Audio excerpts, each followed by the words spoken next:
And that's going to be where Keenum's going to try to work the ball on the boundary. Keenum steps into it. Pass is caught.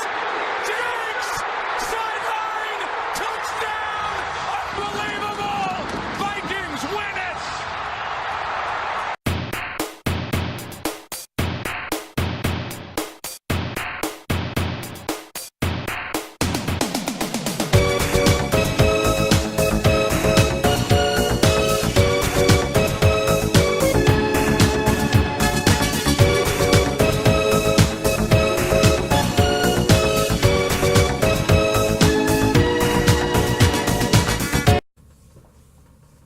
Hey guys, Noel here. It is Wednesday, and I've got a day off where I'm not substitute teaching, so I thought it would be fun to do a video for the YouTube channel.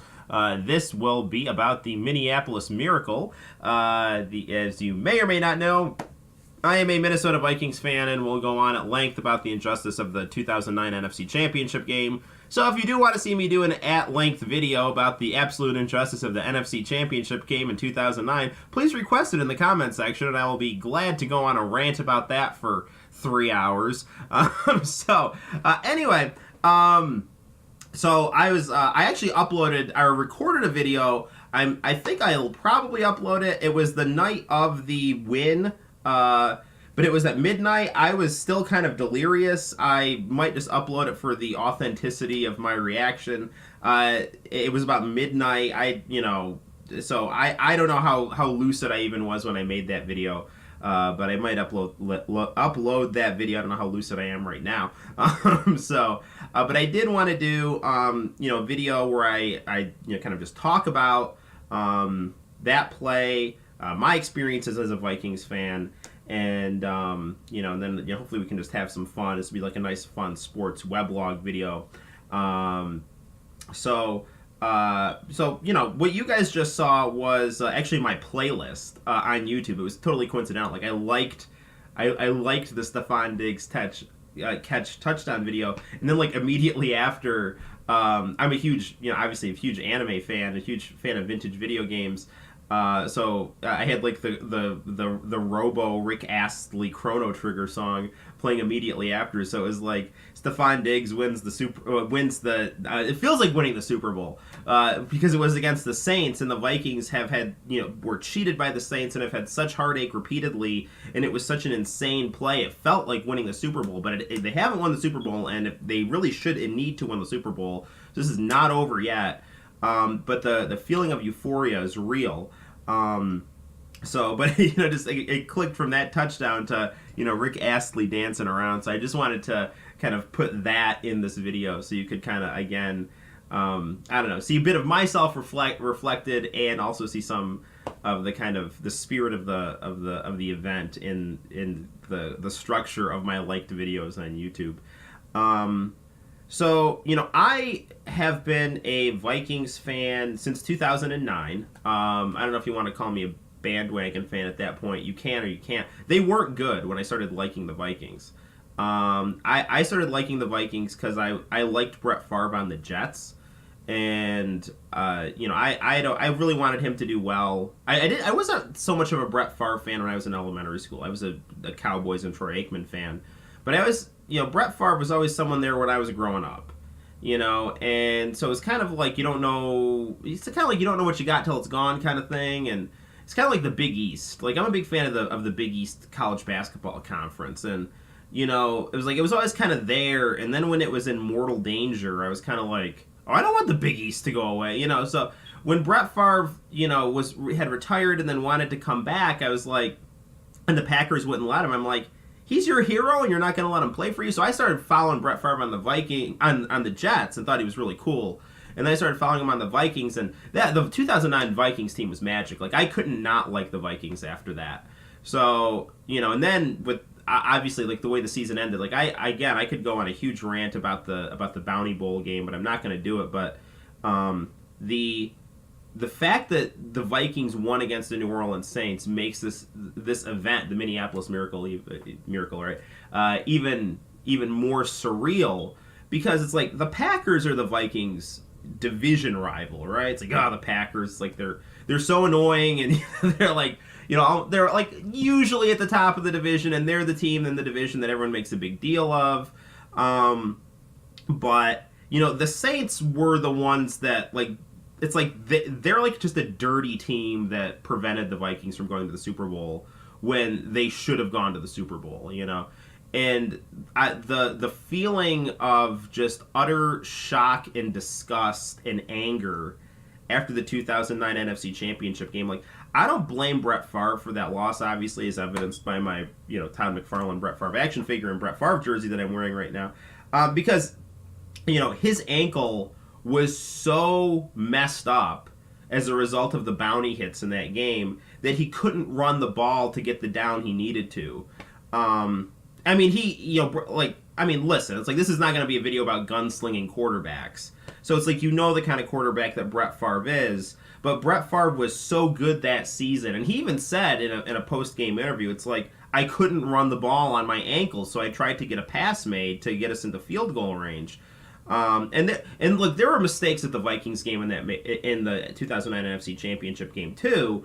But it's like the bounty compounded that, and in my view was, really, the deciding factor in that loss.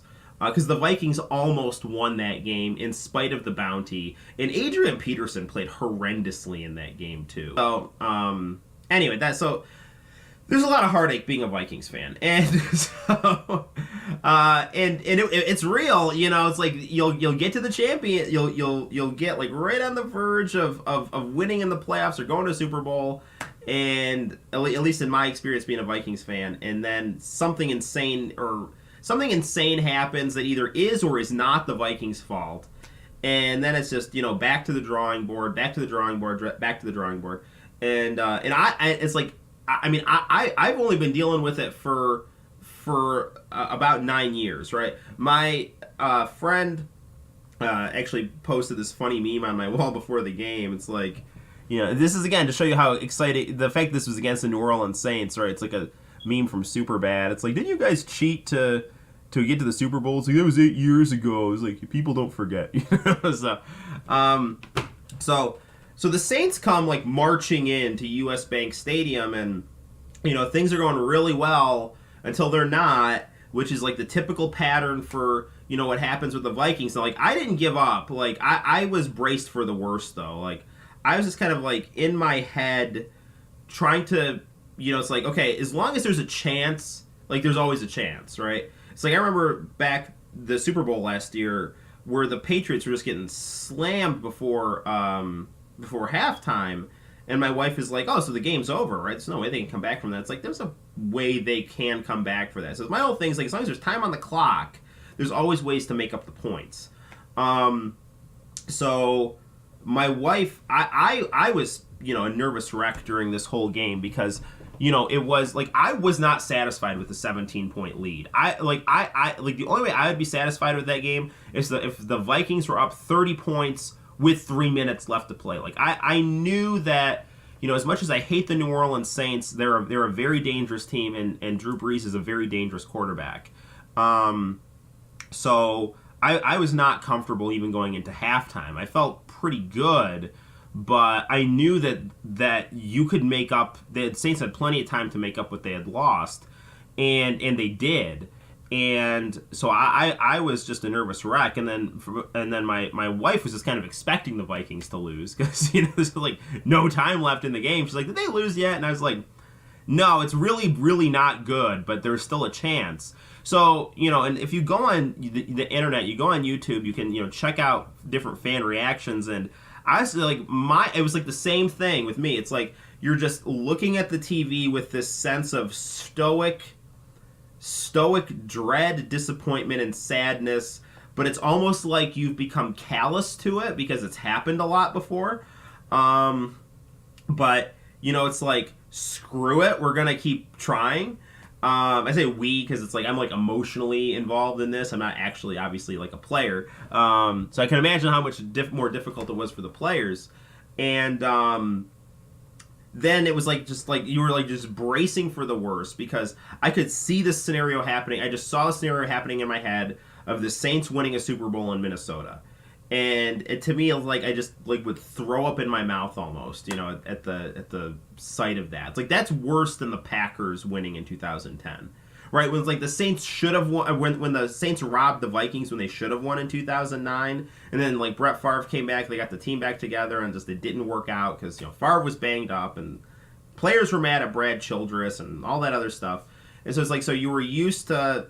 You're just used to disappointment, right? And then so not only you're disappointed, like the Packers, your rival, wins, and it's like, oh crap, But this would have been much worse, like the Saints coming into U.S. Bank Stadium, beating the Vikings, and then I could see the scenario in my head of Drew Brees winning a Super Bowl at the Vikings Stadium, and I was just like, this is just. But it's like as nightmarish of a sports scenario as that was, it's like I just knew it could happen, and it was just like. Yeah, I don't want it to happen, but this is probably going to happen, and it sucks, So I was, like, reserved and expecting defeat. And then, like, the exact opposite happens. I mean, it was so surreal because I just was like, I just went to my wife, we won the game. It's like, why? It's like, we won the game. Like, it was completely out of nowhere. It was like the guillotine was coming down, and then all of a sudden, something, the guy under the guillotine smashed through the wood, got out of the way, kicked the guillotine, and then it cut the executioner's head off, right? It was that kind of, like, insane, surreal, shock and joy scenario where it was just like, what the hell just happened? Because it was, if you listen to the Vikings announcers on K-Fan, you can hear the sense of defeat and just like, like that just dragging sense of, dread and disappointment, but at the same time kind of being contemplative of like, we just have to kind of, like, there's still a shot, right? And then that shot happens and it works so insanely well that you win the game. Like, because you don't understand, like, we needed a point. Like, we were down by a point, right? So it's like, just try, to get to the point where you can, like, just try for a 50-yard field goal or something like that. That was the dream.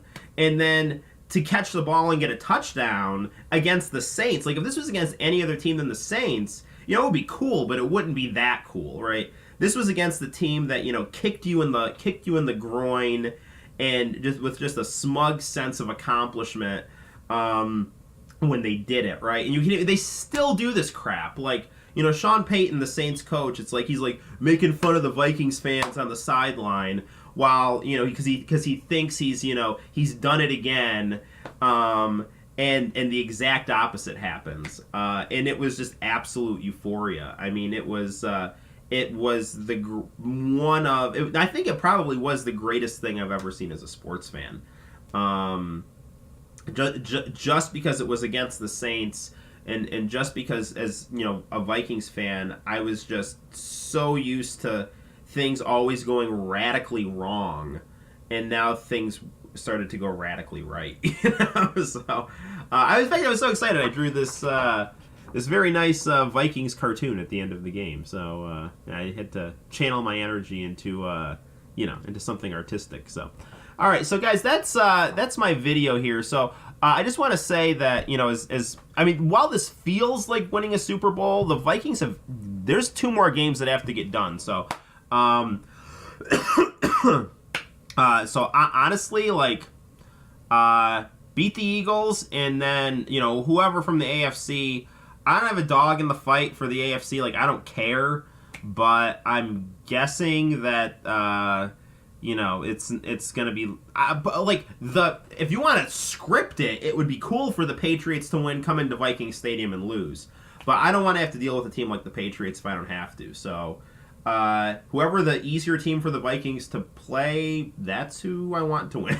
So that's that, guys. Until next time, my name is Noel, and you enjoy this clip here that really, I think, embodies the Minneapolis miracle. I'll see you guys later. Bye-bye.